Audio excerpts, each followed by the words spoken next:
अस्सलाम वालेकुम दोस्तों। हमने 4.1 कंप्लीट कर ली थी, तो आज हम 4.2 सीख रहे हैं। 4.2 का पहला क्वेश्चन का मैंने डाटा लिखा है और मैं इसे रीड आउट करता हूँ। प्रॉब्लम को सारा नहीं लिख रहा हूँ। कह रहे कि Mariam and Arfa started a business with investment of ₹60,000 and ₹80,000 respectively. कह रहे कि मरियम और आरफा ने एक बिज़नेस स्टार्ट किया है। तो मरियम ने जो पैसे लगाए हैं वो 60,000 लगाए हैं और जो आरफा ने लगाए हैं वो 80,000 लगा रहे हैं। कह रहे कि after 1 year they earned profit of ₹21,000। कह रहे कि 1 साल के बाद उन्होंने 21,000 रुपये उन्हें फ़ायदा हुआ। तो ये बताएं कि मरियम को कितना फ़ायदा हुआ और आरफा को कितना फ़ायदा हुआ।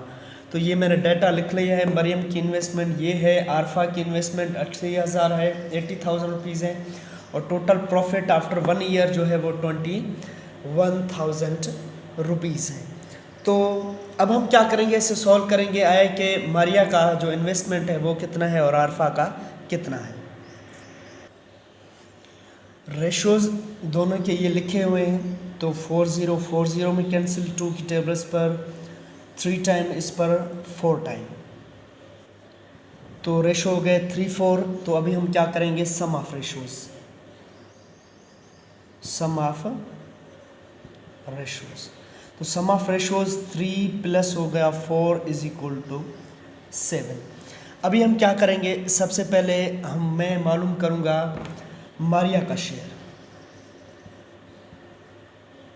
मारियास प्रॉफिट भी आप कह सकते हो।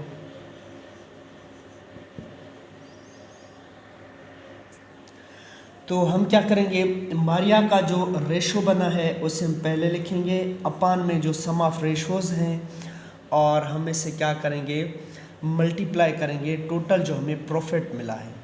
ये इसका तरीक़ेकार है। क्या करते हैं कि जो रकम जिसको हमें मालूम करना होता है वो ऊपर लिखते हैं। सम ऑफ रेशोज़ जो है वो हमारे पास 7 है, सम ऑफ रेशोज़। तो हम क्या करेंगे, अभी 7 की टेबल इस पर 1 टाइम जाएगी, इस पर 3 टाइम जाएगी। तो कुल मिलाकर इसका जो जवाब आएगा 3×3 = 9 और ये 000। तो ये हो गया मारिया का शेयर हमारे पास। किसका? ये हो गया मारिया का शेयर। अभी हम क्या करेंगे, अभी हम आरफा का शेयर मालूम करेंगे। आया कि आरफा का शेयर क्या बनता है। आरफा का जो रेशो था वो हमारे पास था 4 अपान में 7, और जो हमें प्रॉफिट मिला है 1 ईयर 21,000। तो 7 की टेबल इस पर 1 टाइम जाएगी, इस पर 3 टाइम जाएगी। तो जब आप 4 को 3 से मल्टीप्लाई करेंगे, 4×3 = 12 और 30 ये कि 12 और 9 21,000 हो जाएंगे। तो आरफा का जो प्रॉफिट हुआ है 1 साल के बाद वो 12,000 हुआ है, और जो हमारा इसे मारिया को जो हुआ है वो 9,000 है। तो 9,000 और 12,000 कुल मिलाकर 21,000 हो जाएंगे 1 साल के। तो ये हमारा पहला प्रॉब्लम था। प्रॉब्लम नंबर हम 2 करेंगे। अब प्रॉब्लम नंबर 2 है हमारे पास। तो मैंने इसका डाटा लिखा है और मज़ीद इसमें कुछ चीज़ें पुट करूँगा। तो मैं ये प्रॉब्लम नंबर 2 जो है वो रीड आउट करता हूँ। तो प्रॉब्लम नंबर 2 कह रहा है कि अकरम स्टार्टेड बिजनेस विद ₹70,000। अकरम एक बिज़नेस स्टार्ट करता है कितने हज़ार से, 70,000 से वो क्या करता है, स्टार्ट करता है। कह रहे कि आफ्टर 3 मंथ्स असलम ज्वाइन, यानी 3 मंथ बाद असलम ने उसे ज्वाइन किया। 3 कितने मंथ बाद, 3 मंथ बाद असलम ने उसी बिज़नेस को जो अकरम ने स्टार्ट किया था उसी को ज्वाइन किया, और उसने जो इन्वेस्ट किए हैं वो ₹40,000 हैं। तो after 6 months Asgar also invested, यानी 6 मंथ बाद असगर ने भी आकर क्या किया कि उसने भी पैसे इन्वेस्ट किए 6 माह बाद। यानी स्टार्टिंग बिजनेस की किसने की है, अकरम ने की है 70,000 लगाकर। उसके बाद यानी 3 माह बाद क्या होता है कि असलम आकर कहता है कि मैं भी आपके साथ बिजनेस करना चाहता हूँ। वो क्या करता है, उससे 40,000 देता है 3 माह के बाद। फिर असगर आता है, असगर भी 6 माह के बाद आता है। तो असगर क्या आता है, 6 मंथ के बाद आकर वो क्या करता है कि वो भी 40,000 देता है। तो कुल जो कह रहा है कि at the end of the year they earn a profit 28,000 rupees, के साल की आखिर में उन्होंने जो मुनाफा कमाया है वो 28,000 रुपीज़ है। यानी जो अकरम की जो इन्वेस्टमेंट होगी वो तो पूरे साल की होगी। तो जो भी इन्वेस्टमेंट जिस महीने में है, अकरम ने शुरू से किया एंड तक चला, तो यानी उसने पूरे 12 माह तक उसका चला। तो असलम ने जब स्टार्ट किया तो 3 माह बाद आया, तो 3 के साथ उसे ज़रब करेंगे। और असगर आया, असगर 6 माह बाद आया, तो हम 6 के साथ इसे मल्टीप्लाई करेंगे। तो इन्हें मल्टीप्लाई करके बाद में हम इसका क्या बनाएंगे, इसका रेशोज बनाएंगे। अकरम की जो इन्वेस्टमेंट है एनुअली पूरे साल की है वो 84,000 रुपीज़।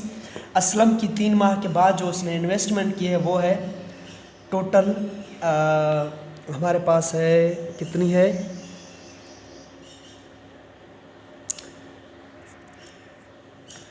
सॉरी, अकरम की जो है वो 8,40,000 है, और असलम की 3 माह बाद आया तो 1,20,000 है, और असगर 6 माह बाद आया तो 2,40,000 है।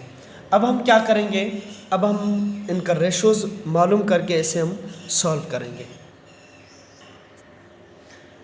40 में कैंसिल, 12 की भी आप टेबल लगा सकते हैं। तो 4 की टेबल 12 की टेबल इस पर जाएगी, तो 12 की टेबल इस पर, 12 की टेबल 84 पर 7 टाइम, 12 पर 1 टाइम और इस पर 2 टाइम। तो अब हम क्या करेंगे, sum of ratios, sum of ratios.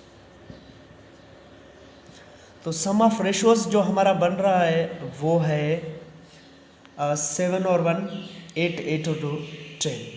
अब हम क्या करेंगे, अब हम हर एक का क्या करेंगे, हिस्सा मालूम करेंगे, आया कि उनका हिस्सा कितना कितना मिलता है। सबसे पहले हम क्या करेंगे, अकरम का मालूम करेंगे, उसके बाद असलम का, उसके बाद असगर का। तो अकरम का हम प्रॉफिट मालूम करेंगे। जैसे कि हमें पता है अकरम का जो रेशो बनता है वो 7 बनता है, और सम ऑफ रेशोज हमारे पास कितना है, 10 है। टोटल प्रॉफिट जो है वो है हमारे पास 288,000। तो 0 में कैंसिल, तो 7 को इसके साथ जब आप मल्टीप्लाई करेंगे तो इसका जवाब आ जाएगा 2160। ये हो गया हमारे पास अकरम का प्रॉफिट। अब हम क्या करेंगे, असलम का मालूम करेंगे कि उसका क्या बनता है। तो असलम का जो प्रॉफिट बनता है, तो असलम का जो रेशो है वो 1 था, सम ऑफ रेशोज 10 ही है, और जो टोटल प्रॉफिट हमें मिला है वो ये है। तो 1 0 में कैंसिल हो गया, तो 1 को जब इसके साथ आप मल्टीप्लाई करेंगे तो जवाब वही आएगा। तो ये हो गया किसका प्रॉफिट, असलम का 2,880। तो अब हम क्या करेंगे, अब हम असगर का मालूम करें। असगर का जो रेशो था वो था 2, सम ऑफ रेशोज है हमारे पास 10, और जो प्रॉफिट है ओवरऑल जो भी प्रॉफिट है उसी के साथ हम क्रॉस 0 में कैंसिल। तो हम क्या करेंगे, 2 को यानी 2 मल्टीप्लाई बाय 2 880। तो हमारे पास जो जवाब आएगा 2 को 0 के साथ 0, 2 को 8 के साथ 2 8 16। इसको मैं थोड़ा 2 8 16 ऊपर 1 कैरी करते हैं, 2 को 8 है 16 और 17 ऊपर 1, 2 टू द 4 4 और 1 5, 2 टू द 4 1 5। जब हम इसे क्या करेंगे, सबको सम करेंगे, यानी एक जवाब ये है, दूसरा ये है, और हमारे पास तीसरा जवाब ये है। जब हम इसे सम करेंगे तो हमारा जवाब वही आ जाएगा जो 28800 है। तो ये था हमारे पास क्वेश्चन नंबर 2 जो हमने मुकम्मल कर दिया। अब हम क्या करेंगे, क्वेश्चन नंबर